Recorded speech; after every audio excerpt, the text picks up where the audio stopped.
Hey everybody, Frank Gayaldo, 209 Times. Very happy to have Mr. Tom Patti with us today, who is running for Congressional District number 9. He's also our county supervisor here in San Joaquin County, my longtime friend now for many years. Tom, thank you very much for showing up. Know Frank, you're busy. Great that you're joining us, and it's great to be here with you again, my friend. Well, thank you very much. Tom, I know you're busy because how many weeks is it before people will start voting? I think we're in about 3 weeks. Okay. People have ballots in hand, and we've got about 5 weeks, 5 to 6 weeks before it's over. Listen, I'm going to get right into this. Tom, you and I, even though we're friends, we've had many disagreements, right? Sure. But you know, one thing that I appreciate about you is that even when we're in the heat of our disagreements, if I give you a call, you call me back. Sure. I can't say that about your opponent. And let me tell you what happened and what my concerns are, and I'd like your input on it. There has been, and this is no secret, your opponent, Josh Harder, has been accused of, both by, certainly mostly by your fans, but even by your detractors, stating that Josh is a quote-unquote carpetbagger, meaning that, well, people are saying that he's not from this area, that some people are saying he actually lives in Washington, D.C. I'm trying to verify that. But I asked Josh Harder's camp to give me a list of his residences, both his wife's and his past residences for the last 10 years. I don't even get a response. I have a hard time believing that he's from this area because nobody's ever seen him before. Number one, is he a carpetbagger? Number two, in all fairness, is that even a fair question? Does it even matter where our congressman is from? Well, I'll take the second one first. We just did redistricting, and uniquely enough, San Joaquin County engaged in surveys and polling, local nonprofits, chambers of commerce, all engaged with the redistricting commission, and San Joaquin County, which is not Central Valley. San Joaquin County is unique in and of itself. They spoke up, and the commission listened and responded to the communities of interest, which was their primary focus. So almost in its entirety, San Joaquin County is now a congressional district. So then the question is, well, who would be the representative? Well, 70% is the same, 30% is different. So we have no more Bay Area, and Tracy and Mountain House and parts of Manteca that were in CD10 are now all encompassed in here. So my opponent, Josh Harder, initially announced that he's running for CD13, which would have been Turlock and Modesto, which he graduated high school in Modesto, and he father is a doctor in Turlock. So I believe that that's where he's from, and I believe him when he says, and he was quoted as saying, he cares about his community, that's why he wants to represent Turlock and that region. Why all of a sudden abandon that region? Do you care about Stockton more than you care about Turlock? What was that? What's that political play? And is it homegrown, or is it politically beneficial for that person? I have right here actually documents, and these are all from the bank, signed by Josh Harder, that he and his wife live in a 1.2 or 3 or $4 million home in Washington, D.C. I would guarantee if you pulled up his utility bills and water usage in his apartment in Turlock, or this new place he's going to have in Tracy that he recently purchased, I guess, I guarantee you're going to have a minuscule amount of usage. Ironically enough, it's been disclosed recently, a reporter did an investigation. His wife works for the state of Virginia, and her job is for economic development. She's recruiting businesses from the state of California, bringing them to Virginia and other places as well, so I'm sure she's very bright. But if California is your home, if you care so much about this region, why doesn't she work for the state of California? Call up your cousin Gavin Newsom, say, my wife is brilliant, which I'm sure she is, and she would be a fantastic add to the state of California so that we can live here, the area that we represent. That's not the case. They live in Washington, D.C. full time. And I'm sure he comes back and visits when there's reasons to engage with the community or when it's politically beneficial. So, yeah, I actually read that too. So her job is to, one of the companies, for example, she took Nestle from California, moved it, or her group helped move it over to Virginia. She is a cheerleader for the state of Virginia. Nothing wrong with that. Virginia needs a cheerleader. I'm not sure if it should be one of California's congressmen's wives, though. Seems to me like a conflict of interest. If you care about our economic stability and the vibrancy of jobs and job development and career opportunities right here in this great state of California, this is where I call home. This is where I raise my daughter. Not because it's politically beneficial, but because this is where I chose to be. This is where I opened up a business or expanded a business, bought from my father, and doubled and quadrupled. Somebody asked me recently, what's the main difference between you and your opponent? And I said, I can boil it down real simple. In the last 20 years, I employ people. I do commerce and economic activity in the tens of millions of dollars in the last 20 years. I work in local nonprofits. I volunteer my time. I graduated high school here. My daughter goes to school here. My opponent, zero on any of that. You know, if we were to put it on the truth meter as to whether Josh Harder is a carpetbagger or not, would you say, is Josh Harder a carpetbagger, true or false? I think it's true. He is a Washington insider. Okay, and I'm going to push you on this, Tom. You made a powerful statement, and I actually have received some emails, so I believe it's true. But I would like to ask you for those documents that you have. That I understand there's some loan documents out there that actually were signed by Josh and his wife that state that the primary residence of their home was in Washington, D.C. You have those documents? I do. Would you be willing to share those? I can hand them over to you right now. Okay, yeah. And we'll be putting these online with 209 Times, and I think viewers and our readers need to judge for themselves whether they are comfortable with having their congressman live in Washington, D.C.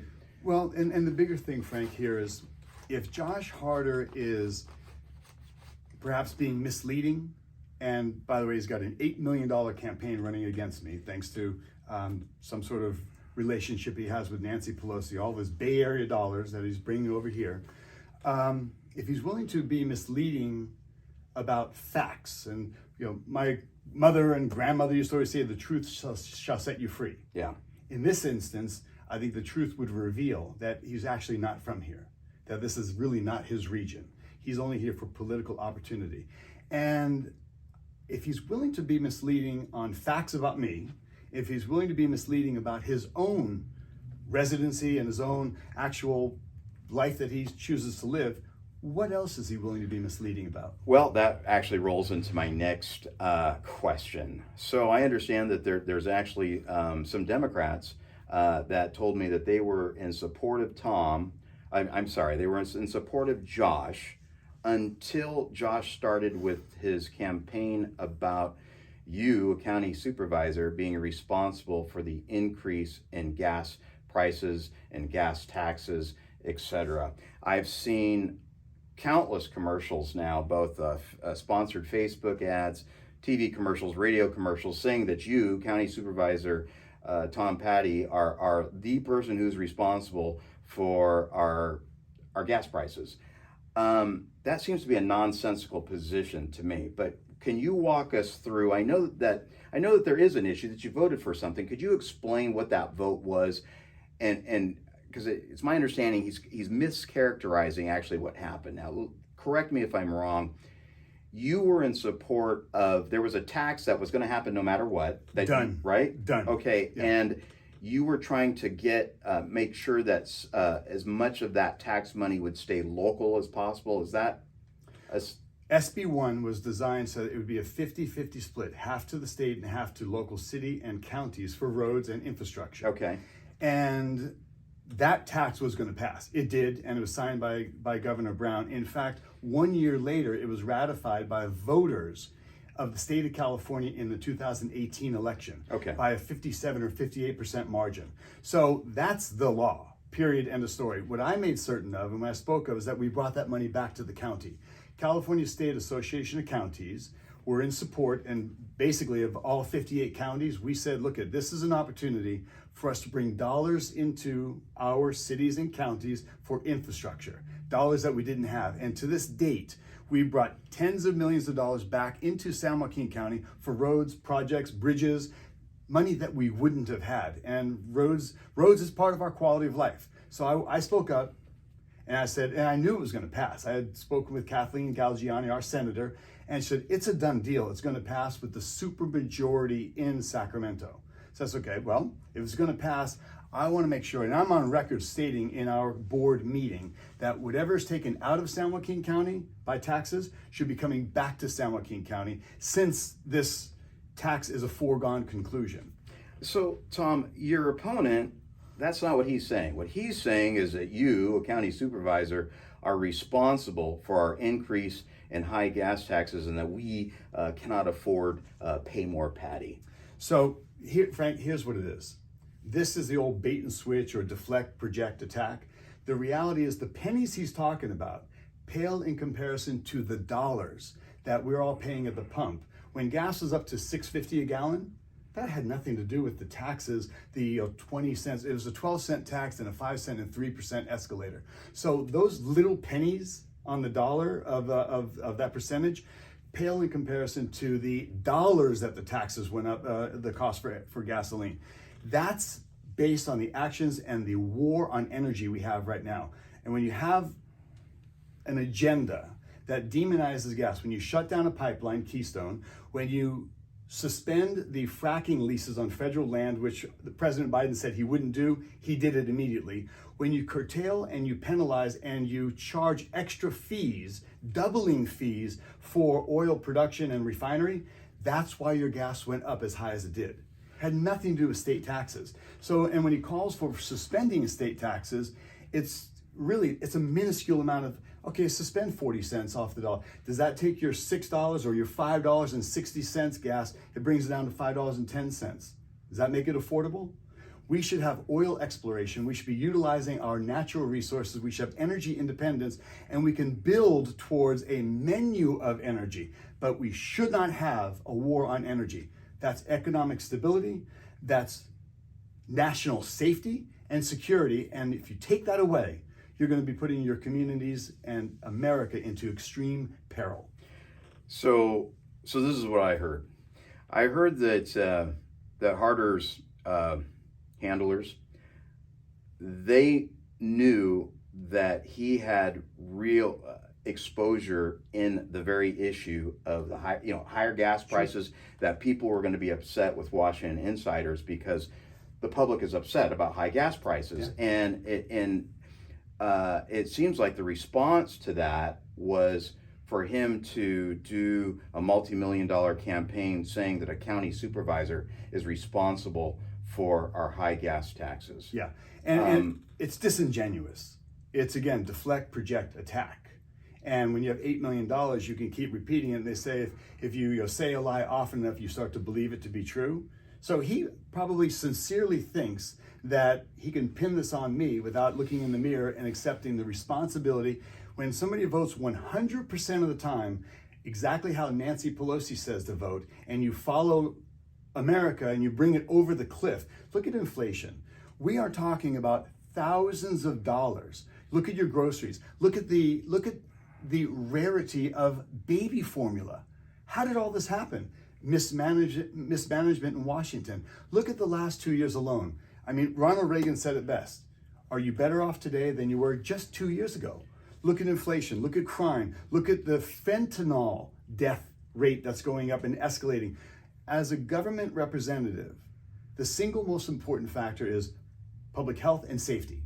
Let's get to roads secondary, but let's make sure we have public health and safety, a good food supply, a good water supply, adequate food, you name it, it should be in place. We don't have that right now. We have more fentanyl flowing across that border. We could kill every single American 7 times over. That's how potent the fentanyl crisis is. And nobody in Washington is talking about it. Are the borders secure, yes or no? Oh, no. Oh, no. No. We have what's projected to be, at the end of Biden's first 4 years, we have projections of 13 million new illegal immigrants. And by the way, we are in favor of immigration. 100%. My family, I'm second generation immigrant. I support immigration. We should bring people in that are workforce ready and from a diverse representation of the world, as America is this great melting pot. Bring in people that are ready to work, skilled, and they're coming in, perhaps they're sponsored, but they're coming in independent, not coming in for government entitlements. So I think there's a big difference between who we're bringing into the country. We know we're capturing known terrorists on the FBI watch list. We know that there's human trafficking going on. There's drug trafficking going on. The cartels right now are making over $1 billion a month bringing people across that border. Tom, I want to have a chat with you again this next time that we talk. I want to talk about homelessness. Your opponent has said that you have your head in the sand regarding homelessness. I know a different story because I know how hard you've been working on numerous county level initiatives to approach homelessness, but we're not going to get into that today. Yeah. I think we'll do that next week if you're available. Sure. And then meanwhile, is there any last thing that you'd like to tell voters coming up in regards to, let's just stick to the two issues today. Number one, as we mentioned earlier, Mr. Harder from Washington, D.C., right? I mean, is that an honest statement? That's the reality. That's where he lives, primary residence. The banking records he signed, he assured that bank that would be his primary residence. Okay. So that he could get the bank loan for his $1.3 or $4 million house that he lives in. So, and I can't fault him for that. That's great. But don't all of a sudden pretend like you care about Stockton more than you care about Turlock. Why? Why abandon where you grew up? It's like me saying all of a sudden, like, yes, Bakersfield is my place that I really care about because Bakersfield's an exceptional place and it's all part of San Joaquin Valley. And I am deeply rooted in San Joaquin Valley. That's disingenuous. My community is where my relationships are. In business, in my personal relationships, in my friendships. This takes decades to nurture. We have an out-of-towner coming in from Turlock that lives in Washington, D.C. So he is now a Washington insider. And all of a sudden he cares about our region more so than he cares about his home region. So I don't buy it. I got one last question, obviously a softball question. Bring it on, bring on the hard one. Okay. Who's more responsible for our higher gas prices, county supervisors or Washington insiders? Right now, Washington, D.C. has a bigger impact on our energy costs. And by the way, this inflation bill they just passed, billions, hundreds of billions of dollars of new fees on coal, oil, natural gas. It's the working folk that are going to be paying for that. Me, I'm a businessman. It's us, the people that are in the community that are going to have to pay the hardships of these imposed fees that are going on to the energy sector. This is a very bad direction to bring us swiftly. We can get there over the next several decades, and into the next 50, 60 years. We need to have a menu of energy, not a force-fed and a mandated accomplishment on a false timeline. We don't have the grid, and we don't have the diverse, reliable energy supply. And anybody that says differently is absolutely false. Electric cars for everyone? Yes or no? It's not affordable. Okay. Listen, thank you very much, sir. We're going to talk again, okay? And viewers, thanks so much. Listen, follow us. I'm going to probably in the next couple of days be posting the documents that show where Josh Harder has his loan documents showing that Washington, D.C. Is his primary residence. Mr. Harder, if you're listening to this, I've reached out to your spokesman, Mr. Andrew Mamo. I've asked you to provide 209 Times a list of your primary residences for the last 10 years. We'd appreciate a call back. Thanks so much. This issue obviously is not going away. Thank you, everybody. Thank you all. My name is Frank Gayaldo. I'm glad you joined us. This is Tom Patti, your candidate for Congress, your local representative that's doing an outstanding job. Forget the hype. Forget the nonsense, forget the misinformation. Tom Patti delivers for you. I'm a great boxer.